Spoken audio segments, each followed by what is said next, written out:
ആളുകൾ എപ്പോഴും എന്നോട് ചോദിക്കാറുണ്ട്, എങ്ങനെ എനിക്ക് സക്സസ്ഫുൾ ആകാം, എങ്ങനെ എനിക്ക് മികച്ച വിജയം നേടാം, ജീവിതത്തിൽ ആഗ്രഹിക്കുന്നതെല്ലാം എങ്ങനെയാണ് നേടാൻ പറ്റുക. ഞാൻ ഇന്ന് നിങ്ങളുമായിട്ട് ഷെയർ ചെയ്യുന്നത് വളരെ പ്രധാനപ്പെട്ട വ്യത്യാസമാണ്. സക്സസ്ഫുള്ളായ ആളും സക്സസ്ഫുൾ ആകാൻ കഴിയാതെ പോയ ആളും, പരാജയപ്പെട്ട ആളുകൾ, മീഡിയോക്കറായിട്ടുള്ള ആളുകൾ, ഇങ്ങനെ പലതരത്തിലുള്ള ആളുകളെ നമുക്ക് കാണാൻ കഴിയുക. എങ്ങനെയാണ് ഈ ആളുകളെല്ലാം വ്യത്യാസപ്പെട്ടിരിക്കുന്നത്? പലതരത്തിലുള്ള വ്യത്യാസങ്ങളാണ് നമുക്കുള്ളത്. പക്ഷേ ഒരു വിജയിയും പരാജയപ്പെട്ട ആളും തമ്മിലുള്ള പ്രധാനപ്പെട്ട വ്യത്യാസങ്ങളിലൊന്ന് കമ്മിറ്റ്മെൻറ്റാണ്. Commitment, that's very important word in life. ഒരുപാട് ആളുകൾക്ക് സ്വപ്നമുണ്ട്. ഞാൻ എൻ്റെ സ്വപ്നത്തെക്കുറിച്ച് പറയാറുണ്ട്. നിങ്ങൾക്ക് എല്ലാവർക്കും സ്വപ്നങ്ങളുണ്ട്. പക്ഷേ ലോകത്ത് വളരെ കുറച്ച് ആളുകളാണ് അവരുടെ സ്വപ്നത്തെ ലക്ഷ്യത്തിലേക്ക് മാറ്റിയിട്ടുള്ളത്. എനിക്ക് സ്വപ്നങ്ങളുണ്ട്, നിങ്ങൾക്കും സ്വപ്നങ്ങളുണ്ട്. പക്ഷെ വളരെ കുറച്ച് ശതമാനം ആളുകൾ മാത്രമാണ് തങ്ങളുടെ സ്വപ്നങ്ങളെ ലക്ഷ്യങ്ങളാക്കി മാറ്റിയിട്ടുള്ളത്.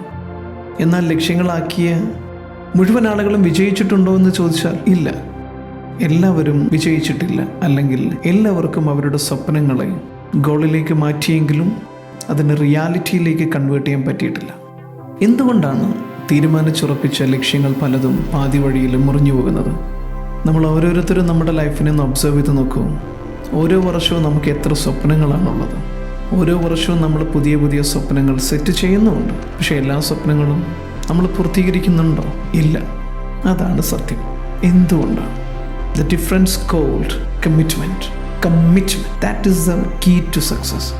If you want to convert your goal into reality, you should have commitment. Take the first step of achieving a goal, that is commitment. Commit yourself to work hard. Commit yourself. Stay focused. Commit yourself. Work consistently. Commit yourself. Learn new things. Commit yourself. Develop your skills and attitude. So commitment has a different and a vast phase. If you want to achieve your goal, you should be committed to yourself. You should commit yourself by all means. If you are so sincere of your goal, take the first step of commitment. Wish you all the best. This is Casac Benjali. Thank you.